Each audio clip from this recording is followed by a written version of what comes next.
What's up, everybody? This is Zach with the Nerd Cave Podcast, episode 247. I'm joined along with none other than himself, the Bearded Sultan. Robbie Ross. What's up, man? Nothing much, man. How's it going? It's going good. Turn this thing. How you been? I'm tired today.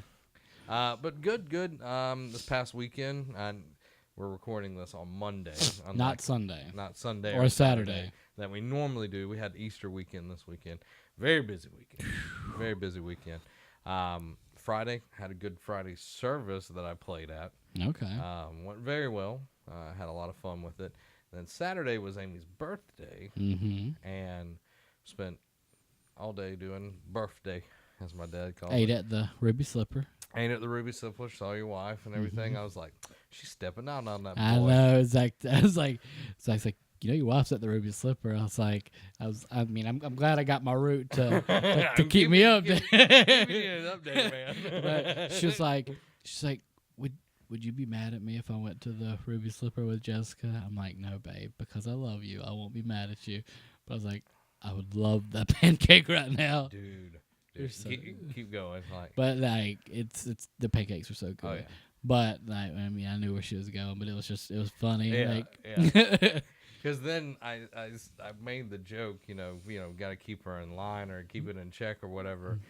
And then Amy brought up that I went to the Ruby Slipper without her last summer or last spring. And then I told her afterwards. She was like, so what you're telling me is I need to get you in line. And I was just like, I was making a joke. She's like, Yeah. You put your foot in your own mouth at that point. But, man, I had some of the, and if you get the chance, Ruby Slippers in a few places. There's one in Pensacola. There's one in New Orleans, which the one in New Orleans is the first one.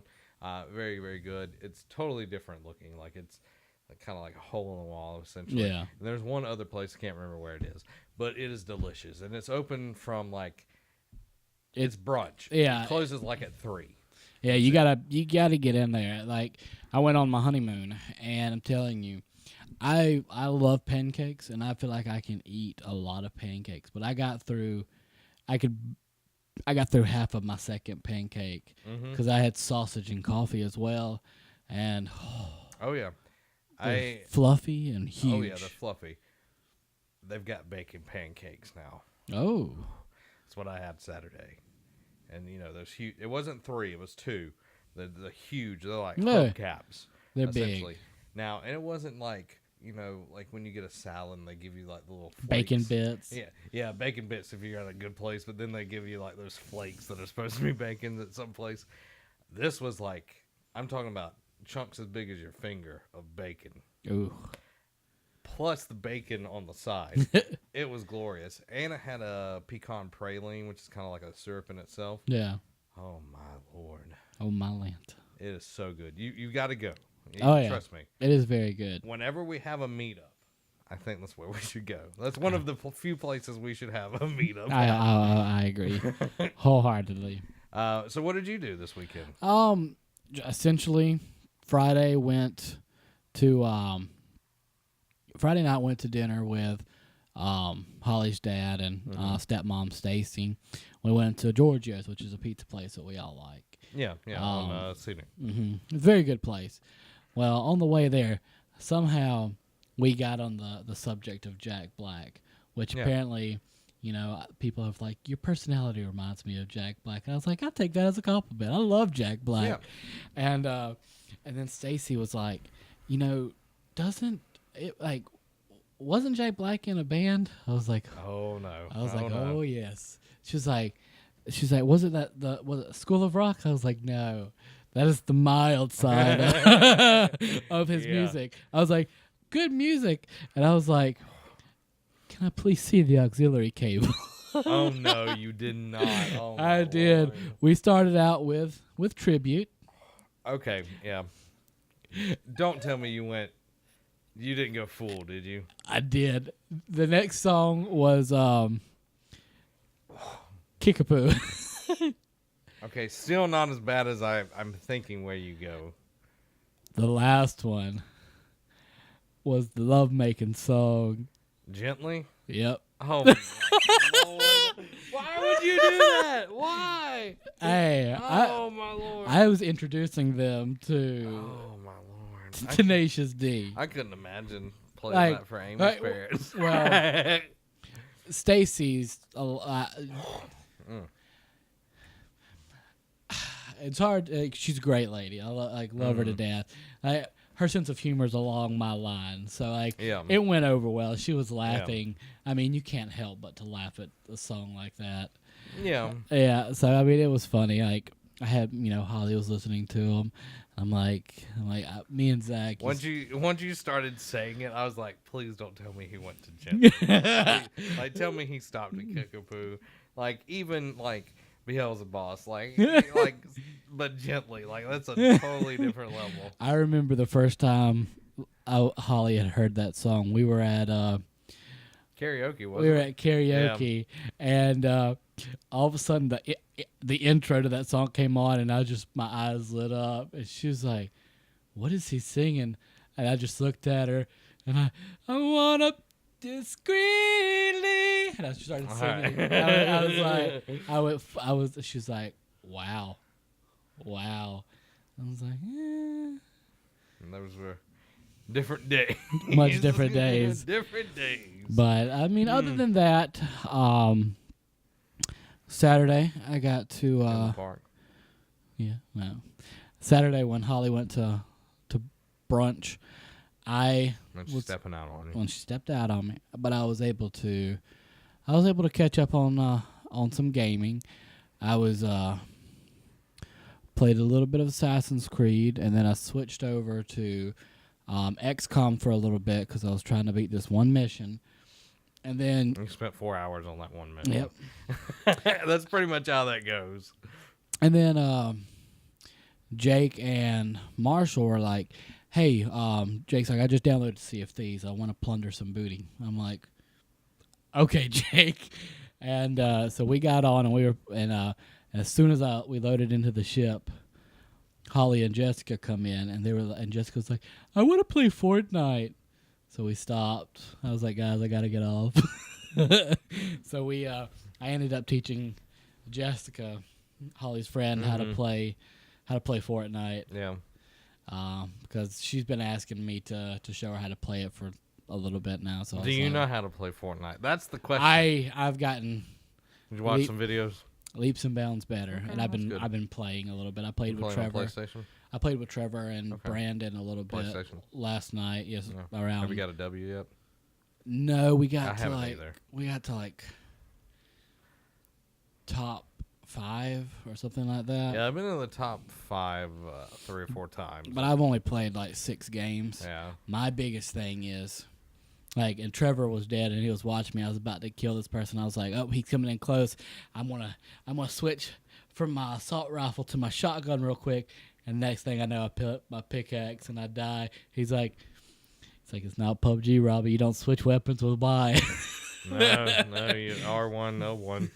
Yeah. It's that, building I'm good. I've gotten better at. Like, anytime somebody starts shooting me, I'm like, circle. I build, walls all around me. I'm like, no, not today, sir. Not today. But, I'm building, ramps and different things like that. But the switching of the weapons is what kills me. Yeah, it's something I'm still getting used to as well. But I can see how it would be faster, in the long run once you get used to it and everything. But I'm still liking it. I still play PUBG as well. But I'm not as anti Fortnite as I used to be. It runs smoother. Would you not agree? It does. I did have a few instances where my houses were like blobs. I haven't had that problem. You still see the cop car, but you see it's disconfigured in houses. Yeah. But then I'd go to another town and it'd be fine. So I don't know. I haven't had that problem. Yeah. Maybe it's just my crappy Xbox. Maybe. Oh, actually, that was the PlayStation last night. I don't know what to tell you there. But if you want more video game talk, just like you just heard, you can go over to That's a little tease. Gaming You can check out Nerd Cave Plus each and every Tuesday and Thursday. Yep. We talk about all the latest video game news, the releases. We talk about what we've been playing. We answer your questions in the chat, or you can go to nerdcavenetwork.com/NCP. And if you don't want to catch it on the live stream, you can check it out on podcast services around the globe, just like this one, including Spotify. Yeah. And what you can do to really help us out is to rate the show. Rate the show and share the show. Yeah. It helps out a ton. The more reviews we get, the easier it is just to rank higher and everything, the more people, the visibility and all that. It's all worked on an algorithm. Y'all know how this is. Just like when y'all go on Facebook and y'all don't see grandma's post, but grandma's like, "Did you see my post?" Like, no, Granny. No, Granny, I did not. But she's literally like just got a stone and like she's yelling at the stone. She's like updating. I don't know where the iPhone 4 that she has. Yeah, it's bricked. Like she doesn't have glasses. She can't really see. She's like, "Hey Siri, post on the Facebook, the face space, the my book."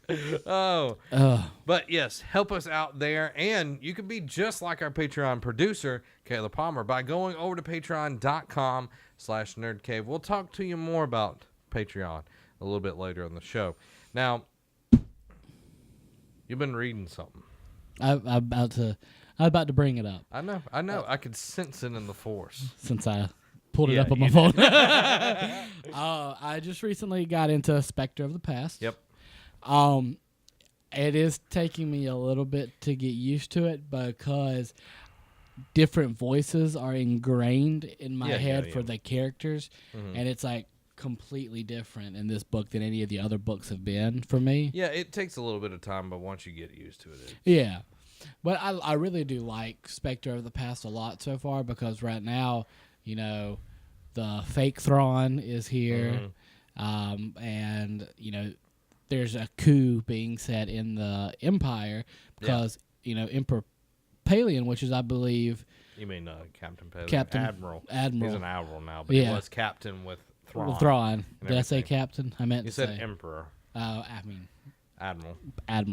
But like I feel like the way he's doing things, because I mean he was groomed by Thrawn. I think that they should listen to him. Oh yeah, definitely. But they're going to go the way of we're going to get utterly destroyed by the New Republic here in a little bit. Like, yeah, it's rather than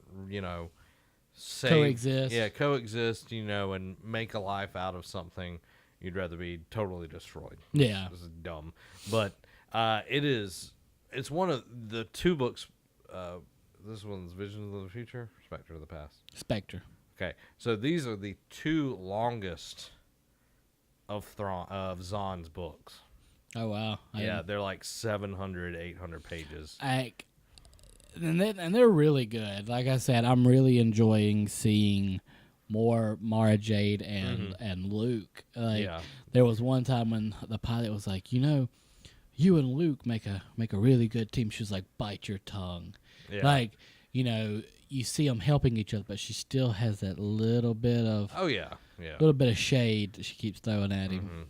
I really love the books. Like I had the paperbacks way before I got the audiobooks, but it's fantastic. Zahn does an amazing job as always. Taking the Thrawn character essentially and like twisting it where everybody else is thinking that it's Thrawn, but it's actually this con man essentially that's doing it, and then you have the Imperial Guard that's there, and then you have the Moff as well. It's just such an interesting dynamic, and then seeing Palion there, and then seeing the whole Republic side of things, like Thrawn's alive, and with the what's the little creatures, like they used to serve with Thrawn, like they were Vaders. Rook, like the one that the Nagri. Yeah, the Nagri. Like, seeing there, like we killed that guy, killed him. That sort of deal. It's a very, very interesting book. I love it. Yeah, a lot of intricacies. Yes, in the book, like you're seeing, Leia and Han. You're seeing her children. Like I mean, you're seeing a lot of different things. Like she is being more and more in tune with the Force. Like she's able to sense Thalia, which is the head of the Bothans. Yep. And she's feeling his, like, because obviously they just found out that the Bothans was behind one of the worst tragedies in the Republic. Mm-hmm. So I mean, just a really good book. Really enjoyed it. That whole dynamic of like the Bothans and like it gets so good. Like, how far are you into the book? How many hours? 1 or 2? 5? I have an hour and 11 minutes remaining. Wow, been eating it up a little bit. So you get visions of the future. Yeah, is the next one, I believe. One's, yeah. So it's really good. Oh yeah. Been very excited to read that one. I see so many Star Wars books out there. I don't want to get, because so far all the ones I've gotten I've really enjoyed. Yeah. But I know there's some not very good ones out there. Keep away from Mind's Eye. That the first one, God, it is so bad. Like Luke's got the hots for Leia and everything, and like they explore that and just like Nope, I can't do it. No, I can't do it. One I would suggest for you, it's not an audiobook, and I suggest for anyone, okay, this is getting into like us discussing Star Wars books, which we should. We've done it before. We haven't checked out our top 5 Star Wars books from a few years ago. They're outdated because there's been some new ones. There's been some new ones and everything. But those still rank heavily in the Star Wars universe. Shadows of the Empire. It's a game, but they did a book as well. Yeah. Fantastic. One of the best books that I've ever read.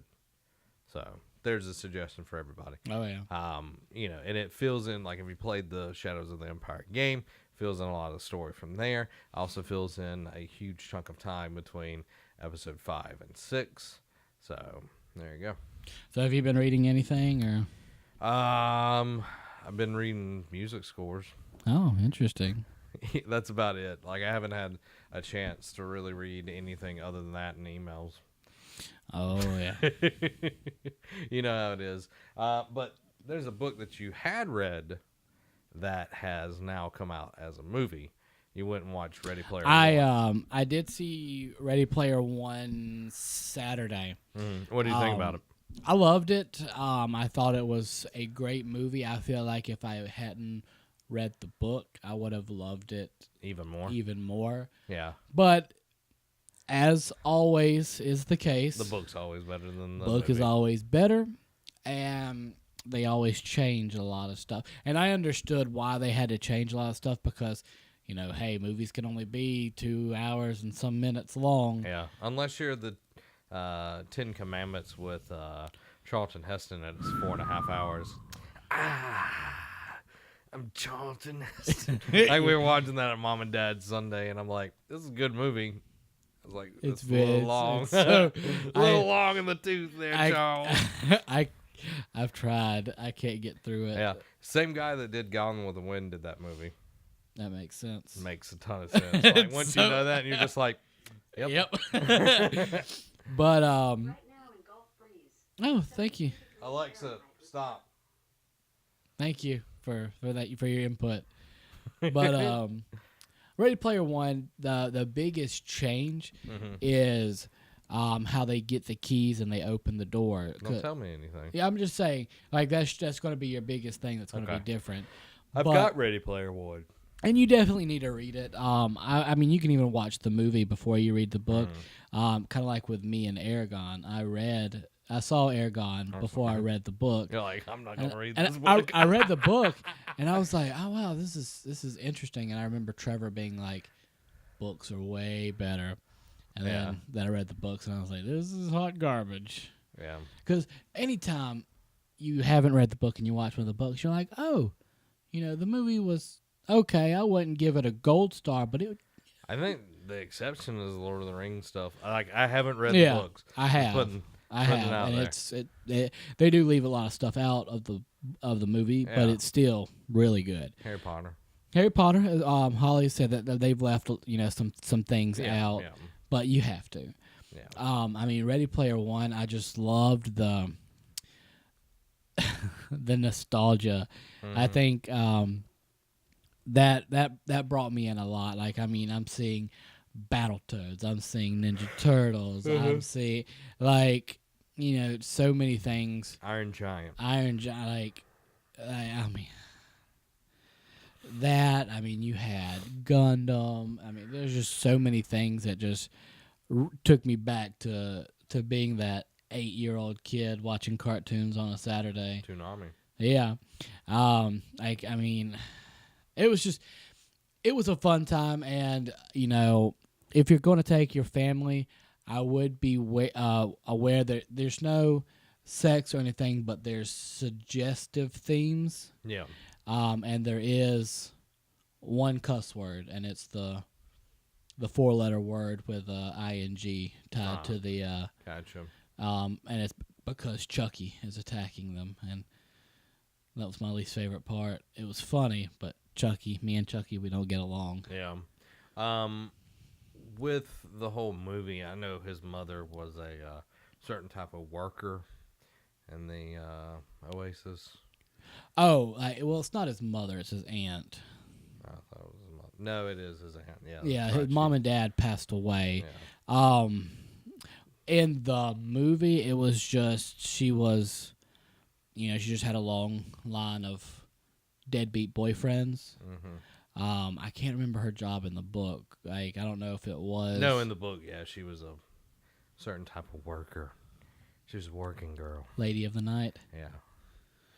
She listened to music of the night. The music of the night. Such a good musical. I love Yeah. Phantom of the Opera. You should sing Madrigal while you're around Amy. She loves it. I'm guessing Or she Masquerade. There we go. She doesn't like it.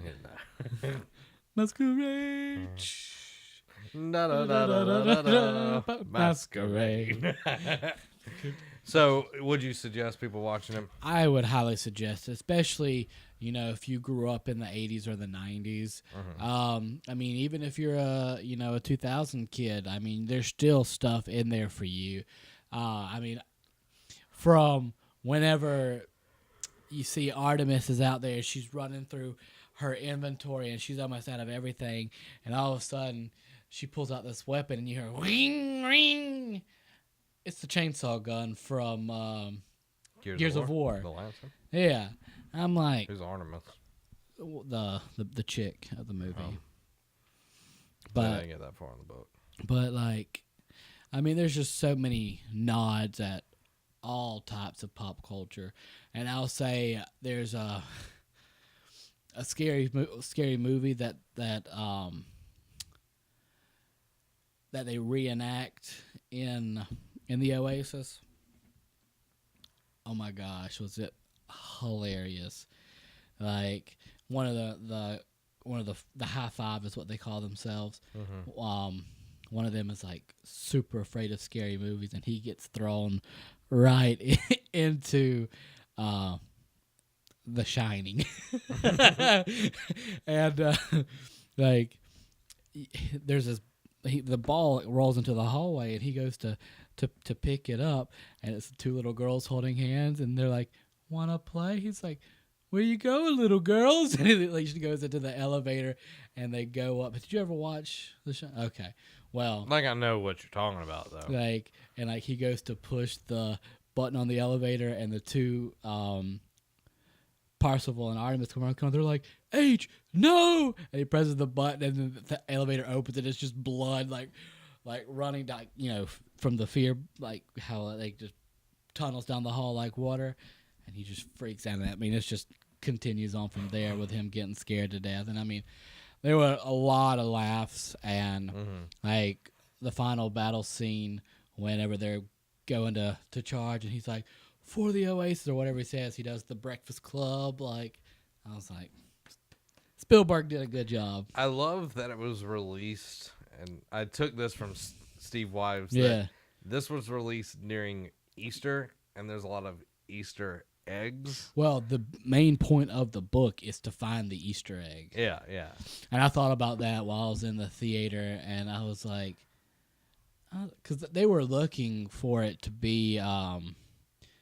I want to say December, but they knew that was Star Wars, so they went on and they bumped it to April 1st or the day before Easter, and so I mean it just kind of it worked out. Like it was very well played.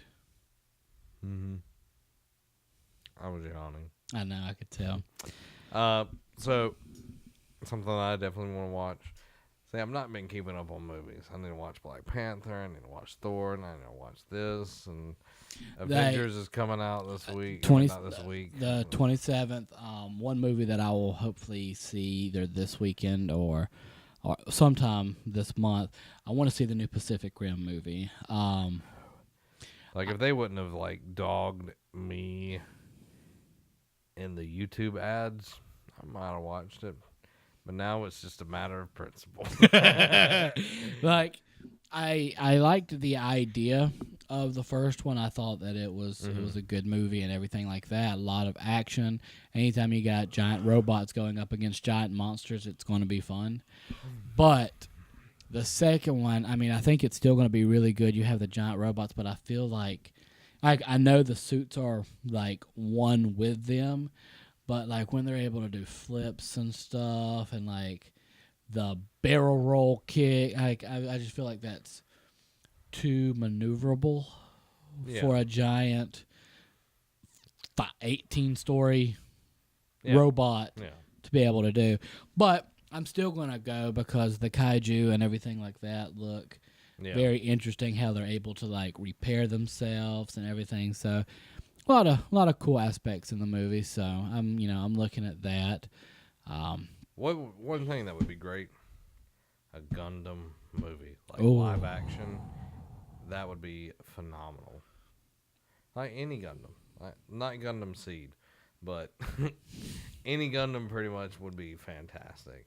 What would be, besides Gundam, a live action from an anime? What would you like to see live action that would actually and done right? I think Rurouni Kenshin could be done right. I do too. The Wandering Samurai uses a reverse blade.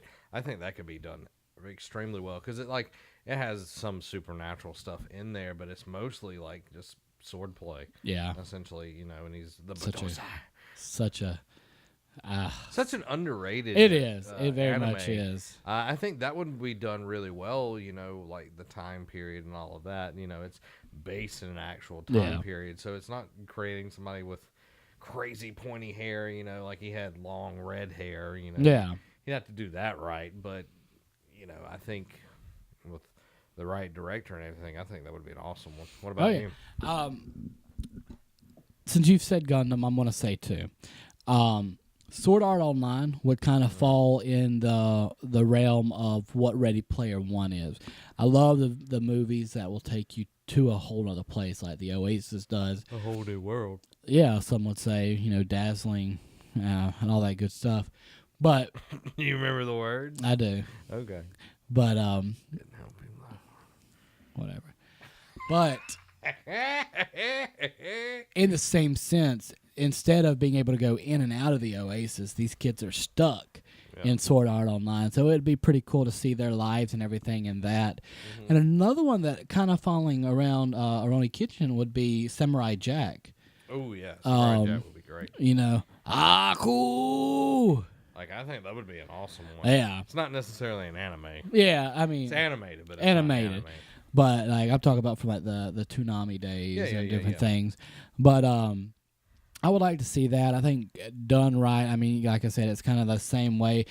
I mean, he gets thrown, not thrown back in time, but he gets thrust forward into the future, and seeing how his take on that. I'd love to see the mini mobsters come back, and I think the one thing that you would lose doing a live action is the fantastic art. It was Samurai Jack, because if you haven't watched Samurai Jack 1, I don't know what you've been doing with your life. But 2, it didn't use normal drawing, essentially, where you would draw something, then fill it in with color, and you would have black outlines.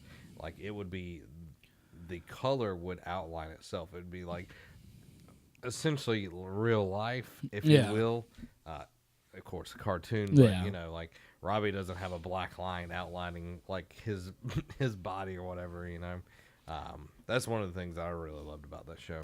Yeah. But I think it still would be a fantastic. Oh yeah. I was going to say phenomenal, but I went with fantastic. It works. So, I like it. I like it a lot. Well, I mean, besides all this, the news hasn't been. I did get hit with an April Fool's today. Lion On the King second. going to Antarctica. No. Disney I thought Fox's deal falling through. Yeah. Like, I was like, because someone posted about it today. Jeremy Brant. Yeah, he got me. But I was like, why? I mean, I need to know that there's at least 5 days after April Fool's you still can't trust anything you see. It's not just April Fool's anymore. It's there's a few days you have to go out. Mm-hmm. But especially when it's on a weekend. Yeah. So there's a lot of leeway in that. Yeah. So I was reading that and I was like, interesting. And then I'm like, I was like, I almost went an entire April Fool's without falling for anything. Yeah. But I fell for it. You know what? You don't have to fall for. Is not supporting us. We've got an awesome Patreon. We do. It helps, keep the lights on. It's helping us do a lot of the behind the scenes stuff that's going to actually help our stuff look a lot better. Like right now we're looking at a business account to help with the soon to be influx of money that will hopefully you guys will help us out with. Yeah. But we're looking at upgrading microphones. We need, new cameras and different things like that because, unfortunately, technology advances way more than what our paychecks advance to us. Yeah, exactly. Because I know Derek and Zach have sunk way more money than I have. But I mean, at the end of the day, it's still a lot of our money has gone into this, and even if you're like, all I'm going to do is $1, it's not even worth going on there. Yeah, it is. I mean, $1 helps. A dollar helps because I mean, we can use some of the money to pay on subscriptions. So I mean, if we have a $15 subscription and we have 15 people giving us $1, that pays for our XSplit for a month. Yeah. So I mean, whatever you can do. I mean, if you can do $2, $3, $4, $5, that would be great. Obviously, we won't say no to more money. But like, I mean, I wish we could. One day we'll clean up a little bit and we'll show you what all stuff we have to work with. And I mean, you look at it, some of the stuff is cost a pretty penny. Oh yeah, our computer over there is $4,000. Yeah. Just to run all the editing software. That's not even the editing software, but to have stuff that's able to process everything that we do, to stream. It's a lot of stuff, and we're upgrading our internet as well here at the Nerd Cave. So you won't be getting any more of those pesky dropped frames, and we laggy streams. Won't be cutting and out all the time. Yeah, so I'm excited for that. That's probably the biggest thing I'm excited for. Yeah, and it helps out a ton, and I know, like Robbie said, $1, like $1 can make a difference. Like it really can. Oh yeah. Especially, you support us at $1 for 12 months. Hey, that's $12. Like that helps out a ton, and you can be just like all of our other awesome Patreon supporters. Caleb Palmer, he supports us at the Patreon producer level, and we appreciate everybody that supports us. We really jam-packed the first $10 to be the most bang for your buck, essentially.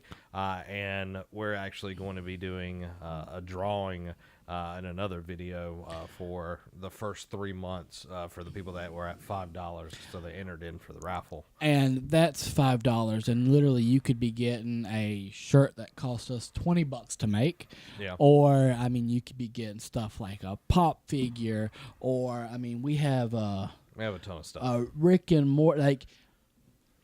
What you get will be worth more than $5, even if you might be getting a box full of a few little things. Like, you'll always be getting more bang for your buck than what, your $5 would get you. Yeah. So if you want to support us, we appreciate it a ton. You can go over to patreon.com/nerdcave. Toss us $1, mate, Robbie. It's a sweet one.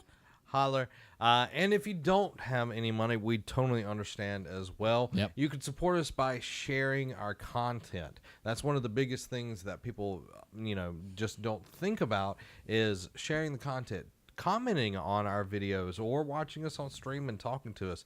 I know that's my favorite part. Oh, yeah. Of live streaming is getting to actually chat with everybody.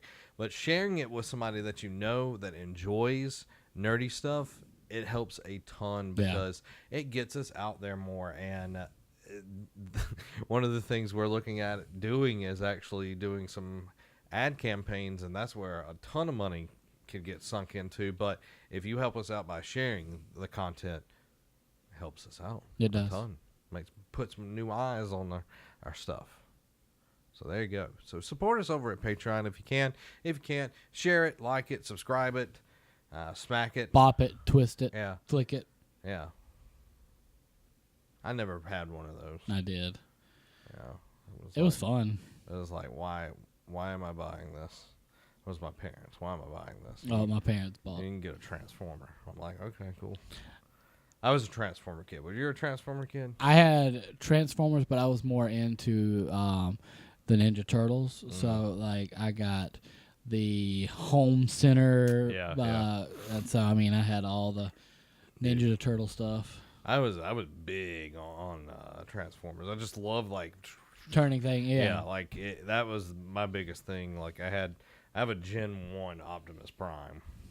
That's pretty sweet. Yeah, that's a sweet one. It's a sweet one. All right, you got anything else? That's it for me, man. All right, everybody, there is episode 247 in the book. We appreciate you so much for watching, listening, subscribing, supporting us in any way that you can. It helps out a ton. We love making podcasts. We love making videos. We love doing live streams. So help us out by sharing, supporting, whatever you can do. It's very, very much appreciated. And until we meet again, this has been Zach. And Robbie. Have a week.